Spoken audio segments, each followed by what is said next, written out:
Oi, hoje eu quero tratar do primeiro turno da eleição municipal de 15 de novembro de 2020 na capital do estado de São Paulo para prefeito. Eu quero destacar algumas coisas que ou foram tratadas de forma muito rápida pela imprensa ou nem foram objeto de atenção.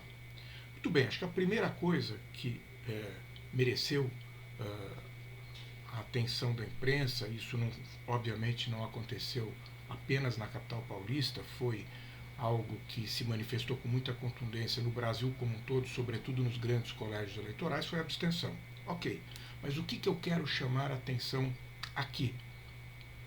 Que a abstenção, ela venceu.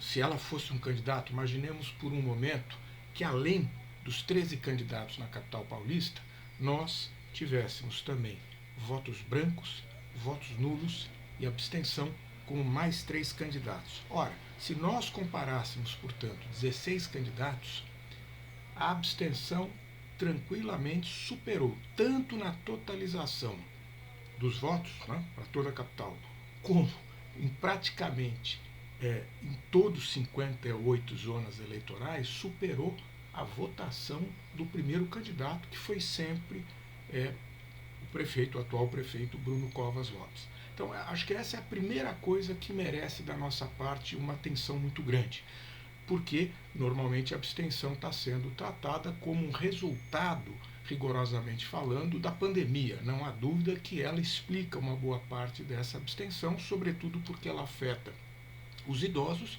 e aqueles que têm 70 anos ou mais estão desobrigados a votar, então isso já torna, vamos assim dizer, um ambiente mais propício para a abstenção.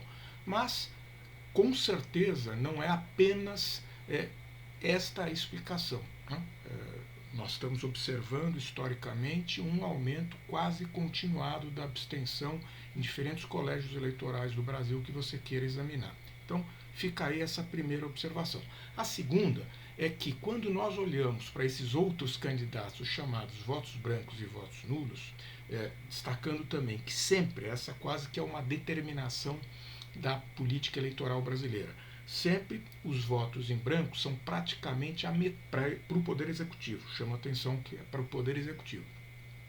Os votos em branco são quase sempre a metade dos votos nulos, ou seja, os votos nulos são quase sempre o dobro dos votos em branco. Os votos nulos, quase sempre, quando eu falo quase sempre, nas 58 zonas eleitorais, quase sempre os votos nulos tiverem quarto ou quinto lugar se fossem candidato. Então, por aí nós já podemos perceber como se dá a representatividade de muitos dos que postularam a indicação para a Prefeitura de São Paulo. Acho que esse é um outro dado que não se pode perder de vista. Mesmo os votos em branco, que são a metade, portanto, dos votos nulos, e quase sempre se tornaram sexto ou sétimo colocado na eleição.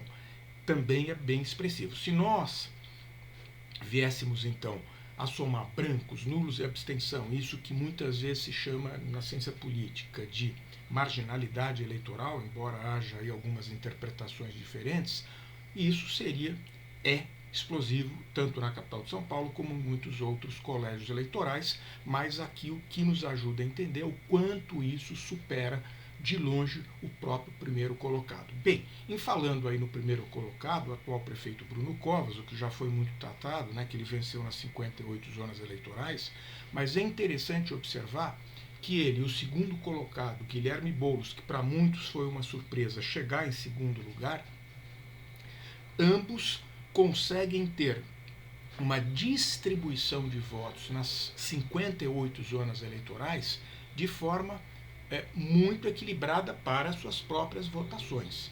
E isso também significou, de maneira geral, uma vantagem do primeiro para o segundo colocado razoavelmente expressiva, se a gente pensar em pontos percentuais, para já levar em conta a diferença do tamanho de cada um desses colégios eleitorais.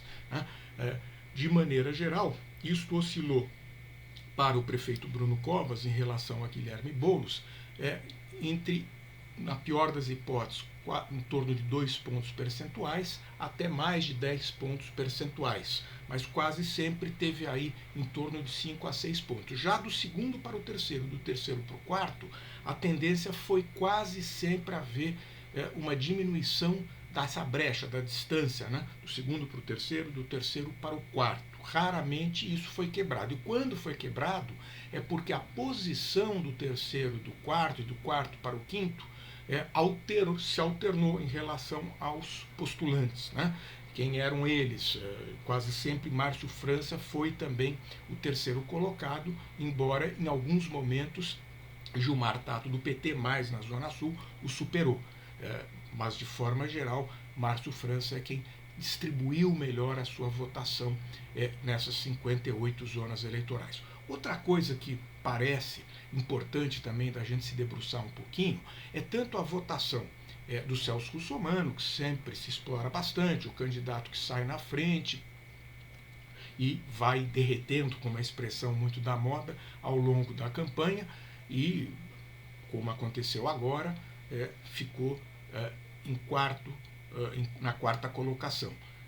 Tanto ele quanto a candidata do PSL, a deputada federal Joyce Hasselmann, puxa, quando nós olhamos para suas votações em 2018, eleições proporcionais em 2018 para deputado federal, Joyce Hasselmann teve mais de 1 milhão de votos e Celso Russomano 500 mil de votos. No total, é bem verdade. Mas na capital, Joyce Hasselmann, aqui em São Paulo, teve quase 290 mil votos e Celso Russomano em torno de 190 mil votos. Ora, é muito interessante observar, né, que esse desempenho no caso da deputada Joyce Hasselmann, pífio, quer dizer, ela teve menos votos como candidata ao Poder Executivo, à Prefeitura de São Paulo, na capital, do que ela teve na capital para deputada federal. E, embora Celso Russomano tenha tido mais votos na capital para o Poder Executivo do que para a proporcional, essa distância é uma distância modesta para quem tem o nome e a visibilidade dele, né? Mostrando que ele tende a ser muito forte em eleições proporcionais, mas tende a ter muito frágil em eleições para o Executivo. Ou seja, a representatividade dessas duas candidaturas foram muito baixas. Por último, acho que também merece atenção a gente falar de outro candidato que foi o ex-embaixador, o ex-ministro André Matarazzo, uma figura egressa do PSDB, e, claro, que essa sua filiação histórica pode também ter contribuído muito para a sua fragilidade, uma vez que no PSD, partido esse criado e dirigido pelo ex-prefeito Gilberto Kassab, as condições, por mais que o PSD hoje venha a se tornar uma legenda, ou esteja se tornando uma legenda com muito espraiamento no conjunto do território brasileiro, né? Está crescendo rapidamente, revela a capacidade de articulação do ex-prefeito Gilberto Kassab, para a capital, coincidentemente, foi um resultado desastroso, mas foi a palavra empenhada de Kassab para atrair o André Matarazzo, que é um quadro para médio e longo prazo, que pode ser interessante, mas que teve um desempenho muito frágil, 82 mil votos. Né? Então, acho que isso é muito relevante para a gente visualizar o que vai acontecer agora no domingo 29 de novembro, as possibilidades que existem para aqueles que acreditam, por exemplo, que a candidatura de Gilberto Boulos vem num arranque que poderia vir a superar, rigorosamente falando, o atual prefeito Bruno Covas, uma vez que Bruno Covas tem uma força grande junto ao eleitorado de mais idade. Esse eleitorado está concentrado nas zonas mais ricas, mais desenvolvidas, onde vivem as pessoas de mais idade na capital paulista, e a tendência, como se pode ver nas taxas de abstenção, é que estas foram sempre muito superior à média ou à totalização da taxa de abstenção na capital, que foi pouco abaixo de 30%, e esses lugares foram sempre acima de 30%. Esses lugares eu quero falar: Jardim Paulista, Indianópolis, Pinheiros, enfim, estas zonas, Santa Efigênia, consideradas de melhor infraestrutura, de melhores condições de vida, de mais renda, escolaridade, e por aí vai. E, como se sabe, a candidatura de Boulos penetra melhor no eleitorado mais jovem.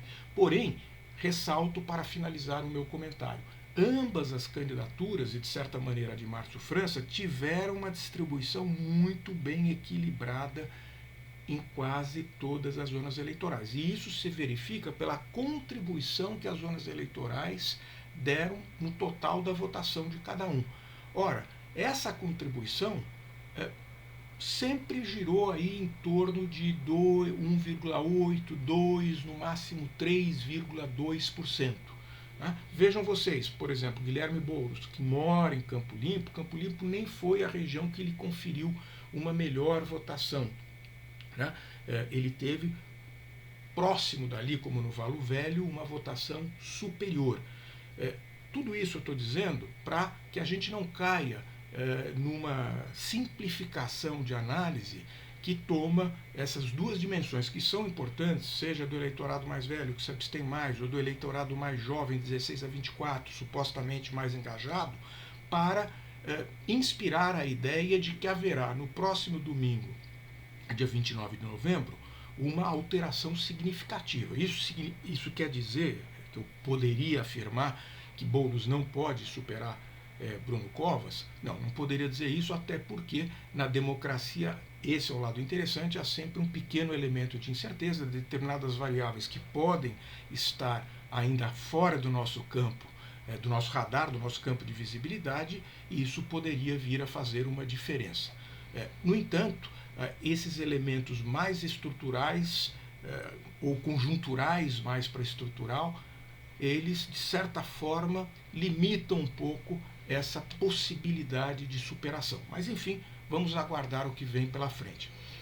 Vou me despedindo de você, convidando para estar ligado aí no nosso canal e também chamando a atenção para não só os comentários que faremos depois de concluído o segundo turno, mas também o que eu quero ainda trazer para vocês é que é uma análise mais cuidadosa sobre a Câmara Municipal de São Paulo. É isso aí, meus caros. Nos vemos em breve e eu agradeço a sua audiência.